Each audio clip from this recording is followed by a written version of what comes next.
Wilt Chamberlain. Wilt was such a problem for the league that they had to rewrite multiple parts of the rulebook just to slow him down. His reach, timing, and hops let him swat balls above the rim or tip in shots with barely any effort. That's why the NBA made offensive goaltending rules stricter, banning touches while the ball was inside the invisible cylinder above the hoop. But that wasn't all. The lane back then was only 6 feet wide. Wilt camped under the rim and dominated everyone. The solution? Widen it to 16 feet, forcing him farther from the basket. Even at the free throw line, he had an edge. His running leap from behind the line was legal, so he used it, until they changed the rule so you couldn't cross the line until the ball hit the rim or backboard. Wilt's dominance forced change after change, but the crazy part, he still dominated anyway. And next came a change born from one controversial closeout. Zaza Pachulia. In Game 1 of the 2017 Western Conference Finals, Zaza closed out on Kawhi Leonard and ended up under his landing space. Kawhi rolled his already sore ankle, missed the rest of the series, and the Spurs were swept. The outrage was immediate. A few months later, the Zaza rule was born. Starting in the 2017 to 2018 season, refs could call a flagrant or technical for dangerous closeouts, even if they weren't intentional. The defender's job now included giving shooters safe landing space, or paying the price. Video replay became a tool to review these plays in real time, giving officials the power to protect players instantly. The message was clear.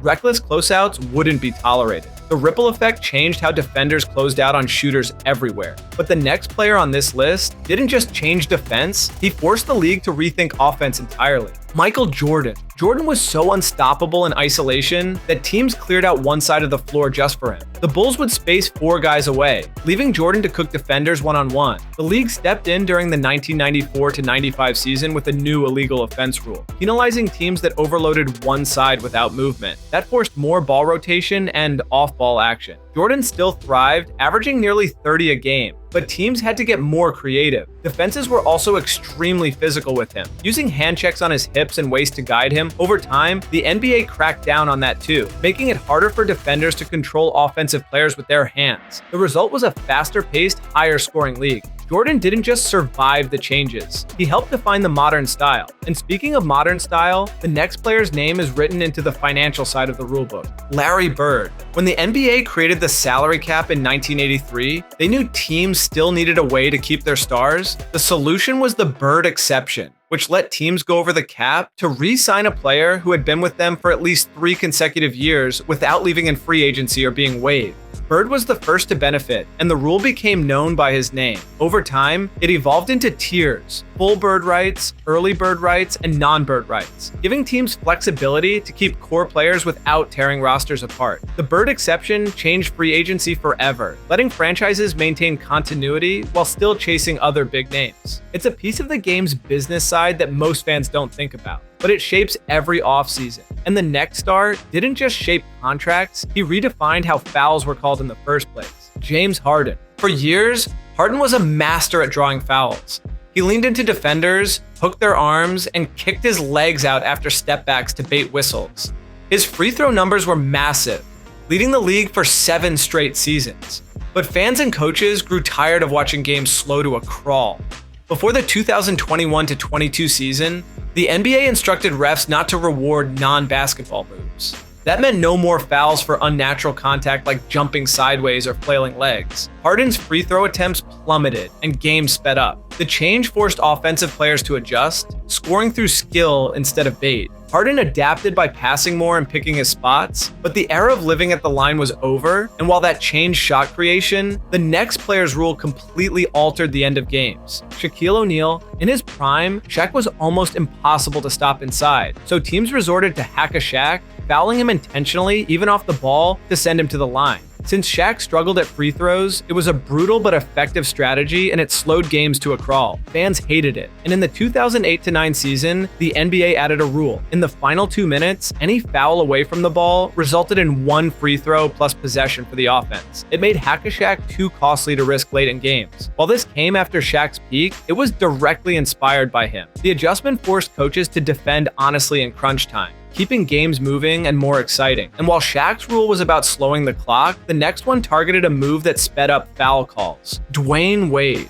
Wade's pump fake was pure art and pure trouble for defenders. They'd jump, and Wade would lean into them, selling the contact for a foul. At his peak, he averaged nearly 11 free throw attempts a game using this tactic. But in 2021, the league had enough. They told refs to stop calling shooting fouls when a player jumps into a defender after a pump fake without making a genuine scoring move. This non-basketball move crackdown ended the easy free points. Wade was retired by then, but his blueprint was one of the main reasons for the rule. Today, offensive players have to actually shoot or drive after the fake, not just hunt contact. It cleaned up the game, but the next player didn't change how fouls were called. He changed the actual equipment. Darryl Dawkins. Dawkins didn't just dunk, he demolished. In 1979, he shattered 2 backboards in the same month. The league couldn't risk glass raining down on players and fans, so they changed the hardware. Breakaway rims were introduced, designed to bend under pressure and snap back into place. Backboards switched to stronger tempered glass, which, if broken, wouldn't send dangerous shards flying. Dawkins' power game directly reshaped the physical structure of basketball. Now, every rim that survives a monster dunk owes a nod to Chocolate Thunder. And while Dawkins changed metal and glass, the next guy changed how shooters could use their legs. Reggie Miller. Reggie was a master of subtle tricks, and one of his favorites was kicking his leg out on a jump shot to create contact. It often earned him trips to the line and drove defenders insane. By 2012, the NBA put an end to it. The Reggie Miller rule made it an offensive foul if a shooter initiated contact with an unnatural leg kick.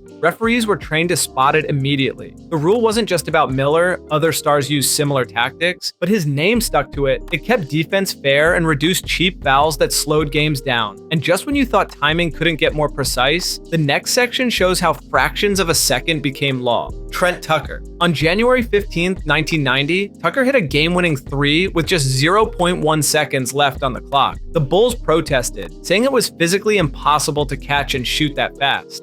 The NBA investigated and agreed. A catch and shoot takes at least 0.3 seconds. Starting the next season, the Trent Tucker rule was added. With 0.2 seconds or less, you can only tip or tap the ball, not catch and shoot. That one shot permanently changed end-of-game strategy. Now, when there's a tenth of a second on the clock, everyone knows a miracle jumper isn't coming.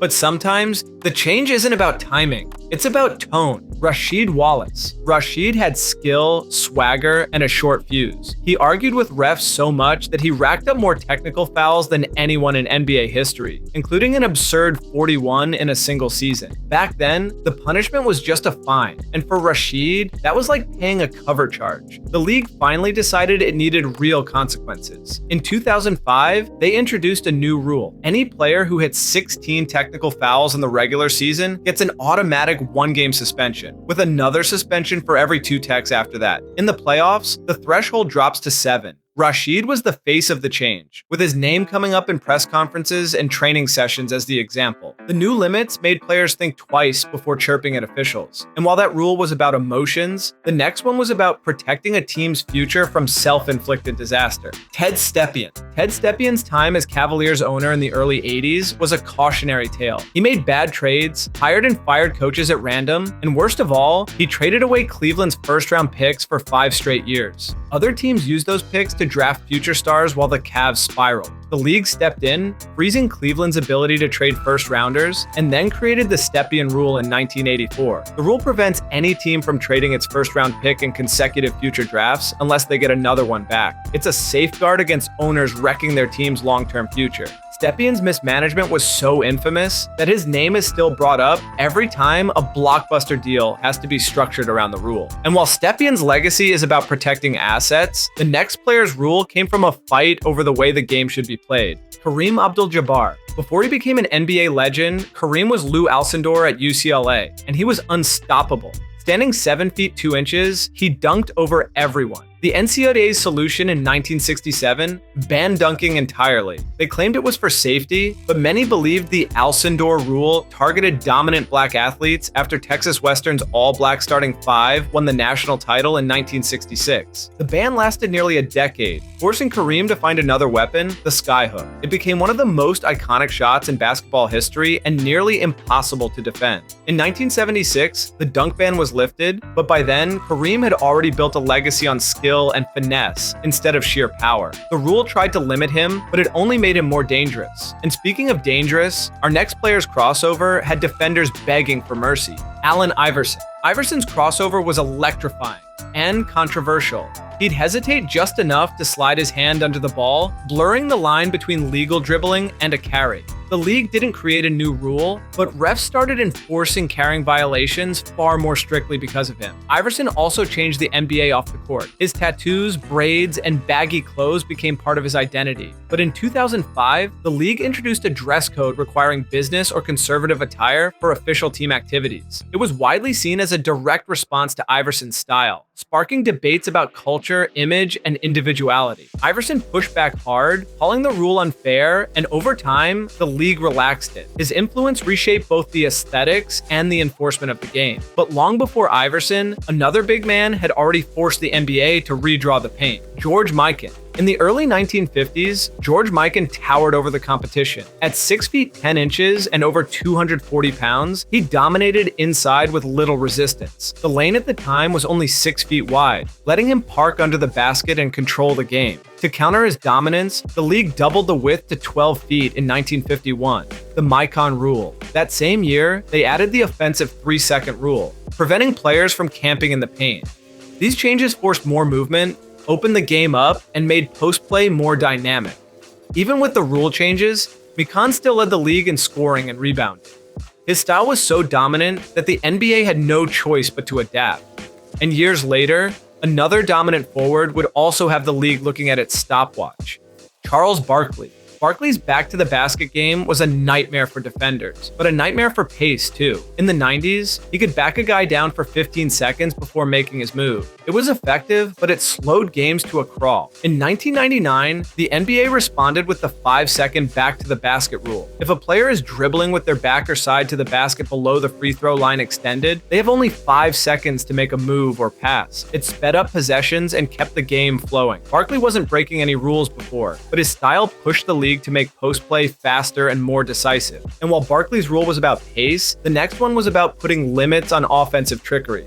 Kevin Durant. Durant's rip-through move was nearly automatic. He'd face up from the wing, wait for a defender to reach in, and then swing his arms through theirs to draw a shooting foul. For years, it sent him to the line over and over. In 2011, the NBA reclassified the rip-through as a non-shooting foul, unless the player was clearly in the act of shooting. That meant no more free throws for simply swinging through arms unless the motion was part of a legitimate shot. Durant adjusted, but his trips to the line dropped. The change also influenced later crackdowns on unnatural offensive movements. Durant didn't cheat the rules, but he exposed a loophole big enough that the league had to close it. And that wouldn't be the last time shooters got called out for bending the rules. LaMarcus Aldridge. In 2012, Aldridge blocked a shot late in a game against Oklahoma City, but the refs called goaltending. The replay showed it was a clean block, but at the time, goaltending calls couldn't be reviewed. Portland lost the game, and the missed call sparked outrage. The NBA reacted quickly, adding a rule the next season, allowing officials to review goaltending and basket interference calls in the final 2 minutes of regulation and in overtime. Now, refs can overturn an incorrect call in those situations. It's not used often, but when it is, it can swing the outcome of a game. Aldridge's block didn't save that night, but it ensured future games wouldn't suffer the same fate. And while that rule fixed a rare mistake, the next one changed how young stars get paid.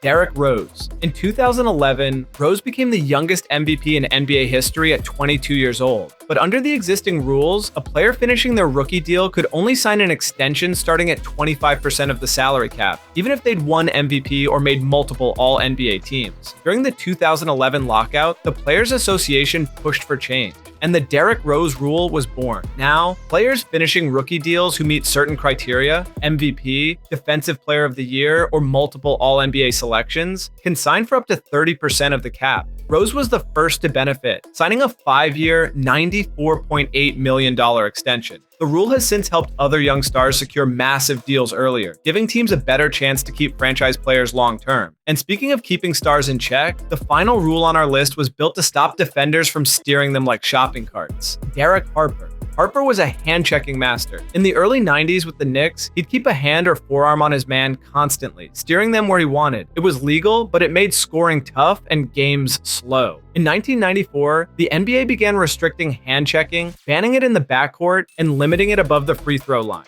In 2004, they went further, calling fouls for any contact that impeded a player's speed or rhythm. The result was more freedom for ball handlers, faster games, and higher scores. Harper's defense was so effective, it forced the league to make it harder to play his way. It marked the beginning of a more open, perimeter-focused NBA. If you liked this video, consider watching this next one, which YouTube thinks you are going to really love.